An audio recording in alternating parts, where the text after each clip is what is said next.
मित्रों, जय माता की। नमस्कार, संजय बोल रहा हूँ। आशा करता हूँ कि आप सभी कुशल मंगल होंगे। लाल किताब हमारी परंपराओं की धरोहर की एक बहुत अच्छी किताब है। जैसे जैसे लाल किताब के साधक लाल किताब को ध्यान से पढ़ते जाएं, उसमें डुबकी लगाते जाएं, तो उसमें से विशेष प्रकार के नए नए मोती निकलते हैं। और मैं तो हमेशा बात परंपराओं की करता हूँ, तो आज परंपराओं के नाम पे एक नया मोती मैं आपके लिए लेके आया हूँ, तो उसको बड़े ध्यान से सुनिएगा। लोग अक्सर बात करते हैं कि कुछ विशेष धर्म के लोगों को हिंदू धर्म में धर्मांतरण करना ही घर वापसी है, लेकिन मैं हमेशा इस बात का समर्थक रहा हूँ कि अपने लोगों को अपनी परंपराओं में वापस लाना भी एक प्रकार की घर वापसी ही है।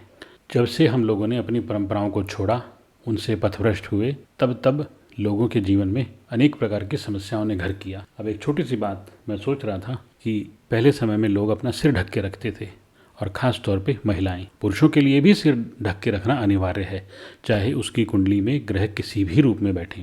अथवा तो सनातन धर्म ये परंपरा सबके लिए न बनाता कि सिर्फ सूर्य 10 में है तो उसको सिर ढक के रखना, सूर्य 1 में है उसको सिर ढक के रखना। तो इसलिए हर किसी को, हर पुरुष को सिर ढक के रखना चाहिए। अब ऐसा क्या है सिर में कि सिर ढकोगे तो आपके लिए अच्छा होगा, सिर नहीं ढकोगे तो आपके लिए अच्छा नहीं। इसी प्रकार से माताओं के लिए, बहनों के लिए ये परंपरा बनाई गई कि वो अपना सिर ढक के रखें। तो कुछ तो है सिर में, और दोनों के लिए कॉमन है कि कुछ खराब हो जाता है अगर सिर खुला रहे तो। अब हमारे जो सिर के बाल हैं वो शनि का प्रतीक होता है, जो माताएं हैं वो शुक्र का प्रतीक है, और जो सिर पे ढका हुआ पल्लू या दुपट्टा है वो बुध का प्रतीक होता है। ऐसे ही पुरुषों में पगड़ी बृहस्पति का प्रतीक होती है, जो हमारी शान आन बान होती है। तो बात करें पुरुषों की, बाल शनि का प्रतीक, और जो सूर्य की धूप है या सूर्य है जो, उसका जब भी शनि से संपर्क होगा तो मंगल बध हो जाता है। ये हमारी लाल किताब का एक रूल है, ये ज्योतिष का रूल है कि सूर्य और शनि के मिलने से, सूर्य और शनि के झगड़े से मंगल खराब हो जाता है। मंगल खराब होने से शुक्र खराब हो जाता है, यानी कि शुक्र की ज़मीन खराब हो जाती है। जब मंगल की गर्मी इंसान में बहुत ज़्यादा बढ़ जाती है तो उससे शुक्र यानी कि उसकी ज़मीन खराब हो जाती है। जैसे कि ज़मीन पे यानी कि धरती पे अगर सूर्य की बद किरणें पड़ें, बुरी किरणें पड़ें, बहुत ज़्यादा गर्मी पड़े तो क्या होगा?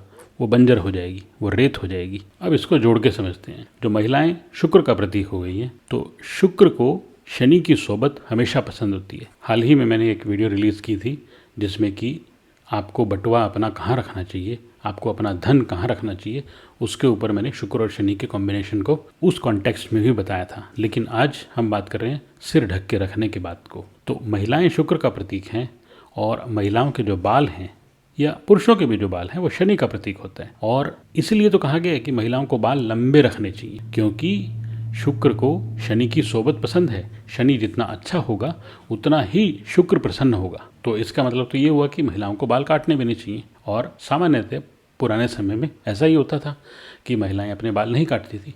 आजकल काटती हैं, और उनको पता होगा कि उनका जीवन कैसा है, उस पर हम नहीं जाएंगे। लेकिन जब शुक्र और शनि मिले तो उससे उच्च का केतु पैदा होता है। अब केतु क्या है?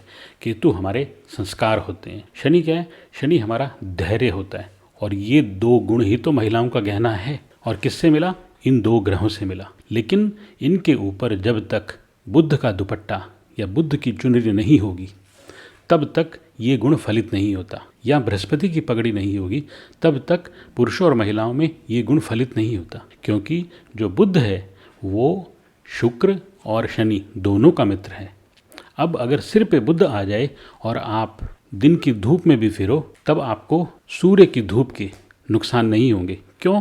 क्योंकि बुध सूर्य का मित्र है। तो अब बुध एक ऐसा इंसुलेशन, सूर्य, शनि और शुक्र के बीच में एक ऐसी इंसुलेशन आ गई है जो कि इन तीनों का मित्र है, जिसकी वजह से स्त्री को, बहनों को उसका नुकसान नहीं होता, यानी कि मंगल बध के बुरे असर नहीं आते। क्योंकि अगर सिर खुला होगा तो सूर्य की धूप जब शुक्र यानी कि स्त्री पे पड़ेगी तो सूर्य शुक्र के मिलान से भी शुक्र खराब होगा, और सूर्य शनि के मिलने से मंगल बध होगा, मंगल बध होने से फिर शुक्र खराब होगा। तो नुकसान किसको होगा? उस महिला को होगा, क्योंकि वो आपके घर का शुक्र है। और यही बात पुरुषों पे लागू होती है कि जब सूर्य शनि के झगड़े को अगर ख़त्म करना हो पुरुषों को, तो उनको अपने सिर के ऊपर बृहस्पति की पगड़ी रखनी पड़ेगी। और बृहस्पति और शनि मिलने से शनि शांत हो जाता है, शनि कंट्रोल में रहता है। और जब बृहस्पति बीच में आ जाएगा, जो कि सूर्य का मित्र है, तो उससे सूर्य और शनि का झगड़ा नहीं होगा। ये है हमारी एस्ट्रोलॉजी जो हमें संस्कार और परंपराएं सिखाती है। अब मंगल बद होने से क्या होगा? मंगल खराब होना मतलब कि इंसान के अंदर खून का बुरा उबाल आना, यानी कि हमारे ब्लड का जो गर्मी है उसको बढ़ जाती है, उससे इंसान को गुस्सा आएगा, उससे उसका दिमाग गर्म होगा। अब मंगल बद का मित्र होता है राहु बद, मंगल नेक का मित्र होता है राहु नेक। अब अगर मंगल बद आपके अंदर हावी हो जाएगा तो फिर राहु का कौन सा रूप एक्टिवेट हो जाएगा? राहु बद। राहु क्या है? आपके दिमाग की हलचल। तो आपके दिमाग की हलचल खराब होगी, आपकी बुद्धि भ्रष्ट होगी और उससे निर्णय गलत आएंगे, निर्णय गलत निकलेंगे।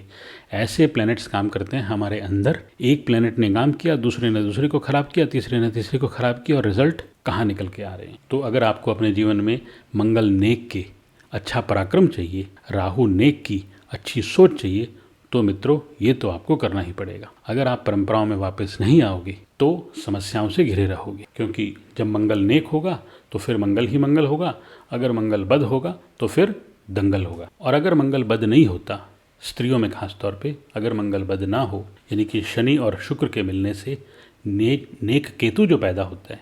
अब केतु क्या है? संतान का प्रतीक है।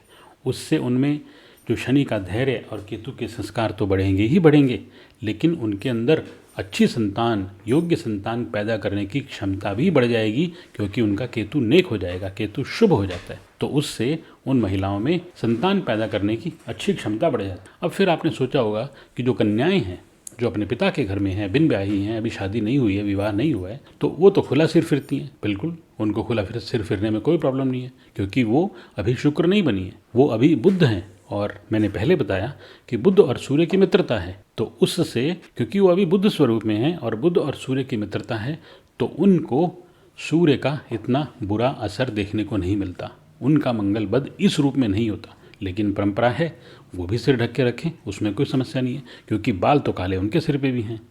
तो कंक्लूजन मित्रों ये निकलता है कि आपका मंगल बद दो तरीके से हो सकता है। या तो आपके टेवे में मंगल बद होके बैठा हो, या आप अपने लक्षणों से, अपने लक्षणों से, अपने कर्मों से अपना मंगल बद कर लें। अभी अभी एक मित्र के साथ में उनके किसी मित्र की कुंडली डिस्कस कर रहा था, तो 8 में मंगल बद होके बैठा है, 3 में केतु बैठा है, सूर्य शनि का टकराव है, सूर्य शुक्र का टकराव है, तो मंगल बद के सारे लक्षण हैं। लेकिन उनकी उस मित्र महिला ने मंगल बद के हर तरह के लक्षण पाल रखे हैं। उनके बाल कटे हुए हैं, सिर ढक के नहीं रखती हैं, नॉन वेज वो खाती हैं, और भी दुनिया भर के जो मंगल बद के प्रभाव हैं उनके जीवन में, उनके लक्षणों की वजह से, उनके कर्मों की वजह से हैं, जिस वजह से उनका मंगल बद और ज़्यादा बद हो गया, और उनके जीवन में हर तरह की समस्या है, हर तरह की समस्या। हम उस पर चर्चा नहीं करेंगे, लेकिन मंगल बद की दुनिया भर की समस्याएं आपके जीवन में क्रिएट हो जाती हैं।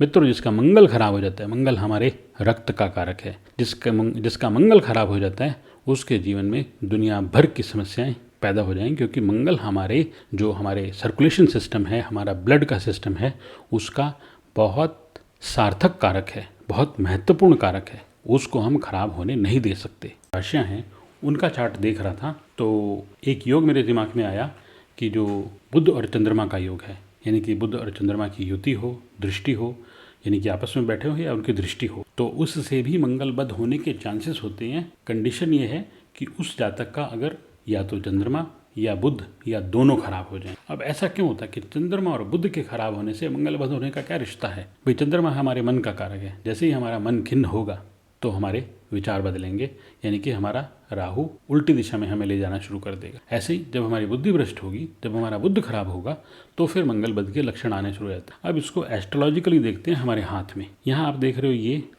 ये मित्रों है बुद्ध का पर्वत, और ये है मित्रों चंद्रमा का पर्वत। अब ऊपर है ये बुद्ध का पर्वत और नीचे है चंद्रमा का पर्वत। अब बुद्ध और चंद्रमा जब मिलेंगे या इनकी युति होगी, तो बीच में क्या पड़ रहा है? बीच में पड़ रहा है मंगल बद का मैदान। तो जब बुध और चंद्रमा मिलेंगे तो इनको कहाँ से गुजर के जाना पड़ेगा? मंगल बद के मैदान से। अगर ये दोनों प्लैनेट ठीक नहीं होंगे तो मंगल बद होने की संभावनाएं बहुत ज़्यादा बढ़ जाती हैं, यानी कि ऐसे इंसान को गुस्सा आता है, सुसाइडल टेंडेंसी हो जाती है ऐसे इंसान की अगर मंगल बद हो जाए। तो बहुत ज़रूरी है हमारे ग्रहों में तालमेल अच्छा हो, उनका बैलेंस अच्छा हो। एक भी ग्रह अगर इधर से उधर हो जाए तो पूरी कुंडली को बिठा देता है। यही कारण है कि आजकल जो समस्याएं बहुत ज़्यादा बढ़ गई हैं, क्योंकि ग्रह मतलब कि रिश्तों में हमारा संपर्क नहीं रहा। मंगल भाई है तो भाई से बोलचाल नहीं है, केतु पुत्र है तो पुत्र से बोलचाल नहीं है, पिता सूर्य है तो पिता के साथ कोर्ट कचहरी के झगड़े चल रहे हैं, पत्नी के साथ डाइवोर्स के केस चल रहे हैं जो हमारा शुक्र है, रिश्तेदार हमारे शनि हैं या चाचा ताऊ हमारे शनि हैं, उनका तो आजकल किसी को पता ही नहीं है। वैसे भी हमारे दो के चक्कर में चाचा ताऊ बुआ ये तो रिश्ते ही ख़त्म हो गए हैं, यानी कि कई तो ग्रह ही हमारे जीवन से एलिमिनेट कर दिए गए इस साजिश के तहत कि हम दो हमारे दो। तो इसलिए मित्रों, अपने रिश्तों को संभालो, अपनी परंपराओं को संभालो, आपको उपाय करने की ज़रूरत नहीं पड़ेगी। और फिर भी ज़रूरत पड़ती है तो जो हमारे ज्योतिषाचार्य हैं आप उनसे संपर्क करें और अच्छे ढंग से अपनी समस्याओं के उपाय लें। पर अपनी समस्याओं को खुद अपने कर्मों, अपने कुकर्मों या अपने मन वचन कर्म से उनको ना पालें, कम से कम ये तो हम कर ही सकते हैं। तो इसलिए अपनी परंपराओं में वापस आओ, घर वापसी करो। यही आज की मेरी वीडियो का विषय था। अगर आपको अच्छा लगा हो तो आप मेरे चैनल को ज़रूर सब्सक्राइब कीजिए। मैं आप सब श्रोताओं से ये उम्मीद करता हूँ कि हर मेरा श्रोता, हर मेरा यूट्यूब व्यूअर प्लीज़ 2 बंदों को ये वीडियो ज़रूर भेजें, क्योंकि बहुत ज़रूरत है मित्रों इस संदेश को, इन संदेशों को, अपनी परंपराओं के इस वैज्ञानिक स्वरूप को लोगों तक पहुंचाना। उसके बिना मैं अकेला ये काम नहीं कर सकता, इसलिए मुझे आप लोगों की बहुत ज़रूरत है। हर मेरा यूट्यूब का व्यूअर सिर्फ अपने परिवार में 2 लोगों को, अपने 2 भाइयों को भेजो, अपने मित्रों को भेजो, लेकिन 2 लोगों को मेरी वीडियो ज़रूर फॉरवर्ड करें। जय माता दी। आप सभी प्रसन्न रहें, खुश रहें, आबाद रहें। फिर मिलेंगे।